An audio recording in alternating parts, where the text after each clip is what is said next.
Puji Tuhan, Shalom Bapak Ibu yang dikasihi dan diberkati oleh Tuhan. Selamat pagi semuanya, dan kita akan kembali belajar kebenaran firman Tuhan. Senang sekali bisa menjadi berkat buat Bapak Ibu lewat kebenaran firman Tuhan yang akan saya bagikan. Dari Injil Lukas pasal 6 ayat 32 dan 33 saya memberikan tema tetap mengasihi walau tersakiti.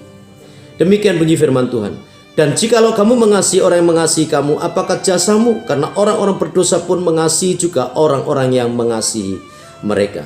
Saudaraku, ayat 33 dikatakan, sebab jikalau kamu berbuat baik kepada orang yang berbuat baik kepada kamu, apakah jasamu? Orang-orang berdosa pun berbuat demikian. Mengasihi orang yang mengasihi kita itu mudah. Berbuat baik kepada orang yang telah berbuat baik lebih dahulu kepada kita, itu bukan hal yang sulit. Dunia menyebut itu sebagai hukum timbal balik. Saudaraku, tapi bagaimana ketika kita sebagai anak Tuhan disakiti, direndahkan, diremehkan, tidak dianggap, difitnahkan segala yang jahat terhadap hidup kita. Ada orang yang gosipin kita, ada orang yang menyebar hoax, berita yang tidak benar tapi disebarkan oleh orang-orang yang di sekitar kita. Apa yang saudara kita lakukan?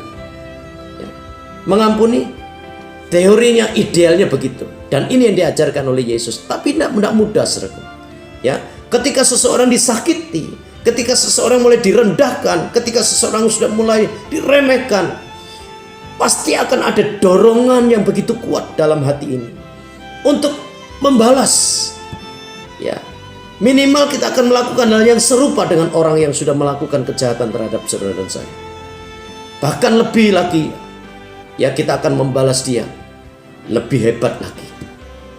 Saya pernah dengar, saudaraku, ada anak Tuhan, orang Kristen, maaf saya koreksi, bukan anak Tuhan tapi orang Kristen, yang berkata seperti ini, kalau kamu baik sama aku akan bisa lebih baik dari kamu. Tapi kalau kamu jahat terhadap aku bisa lebih jahat lagi dari kamu.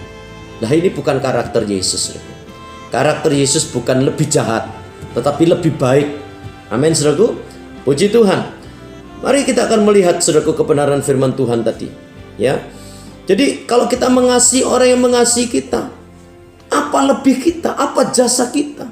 Orang-orang berdosa, orang yang tidak mengenal Tuhan itu, mereka juga melakukan. Mengasihi orang yang mengasihi, berbuat baik kepada orang yang berbuat baik. Orang berdosa pun melakukan, kata firman Tuhan. Jadi apa kelebihan kita?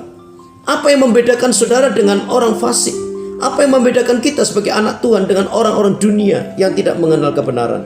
Saudaraku, memang kita belum sempurna, tapi jangan jadikan kebelum sempurnaan kita atau ketidaksempurnaan kita itu sebagai alasan, bahkan pembenaran untuk kita membalas jahat dengan jahat. Saudaraku, di dalam 1 Petrus pasal 3 ayat yang ke-9 dikatakan, jangan membalas jahat dengan jahat. Jangan membalas kejahatan dengan kejahatan atau caci maki dengan caci maki, tetapi sebaliknya hendaklah kamu memberkati. Ini, saudaraku, yang diajarkan oleh Yesus begitu agung dan mulia. Yesus tidak ajarkan kepada kita untuk membalas orang yang sudah jahat sama kita, balas kejahatan. Tapi Tuhan izinkan kita, ajarkan kepada kita untuk membalas kejahatan dengan memberkati mereka. Dahsyatnya luar biasa ajaran Tuhan Yesus. Mari kita belajar seperti Yesus, karakternya Yesus, perilakunya Yesus. Yesus juga tidak menghukum, Tuhan juga tidak menghukum setimpal dengan dosa kita. Dia tidak menghukum setimpal dengan kejahatan kita. Itu ditulis dalam Mazmur pasal 103 ayat yang ke-10. Apa yang setimpal dengan kejahatan kita? Apa yang setimpal dengan kesalahan dan dosa kita? Kebinasaan yang kekal. Jadi kalau Tuhan mau hitung-hitungan setimpal, maka kita pasti masuk neraka. Tapi puji Tuhan, Yesus tidak membalas setimpal dengan perbuatan jahat kita. Yesus tidak membalas setimpal dengan dosa yang kita sudah lakukan. Tapi dia mengampuni kita. Waktu Yesus di atas kayu salib Golgota, dia mengucapkan pengampunan itu buat saudara dan saya. Mari kita belajar apa yang dilakukan oleh Yesus. Seperti apa karakter Yesus waktu Yesus disakiti, waktu Yesus dicaci maki, waktu Yesus dikata-katai segala macam, saudaraku. Di dalam 1 Petrus pasal 2 ayat 23 dikatakan, ketika ia dicaci maki, ia tidak membalas dengan caci maki.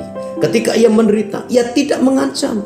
Waktu di atas kayu salib Golgota, Yesus tidak memaki, tidak mengancam. Nah, seringkali kita juga mencaci maki dan mengancam. Ya, untuk orang-orang yang sudah menyakiti kita semua. Kita harus berhenti dari sikap kita yang mudah memaki orang lain, sikap yang suka mengancam orang lain. Mari kita belajar untuk mempraktekkan kasih Tuhan kepada dunia yang sudah tidak punya kasih ini. Untuk itulah kita dipanggil, supaya kita menjadi berkat dan agar nama Bapa dipermuliakan. Tuhan Yesus memberkati kita semuanya. Kita berjumpa lagi pada kesempatan yang berikutnya.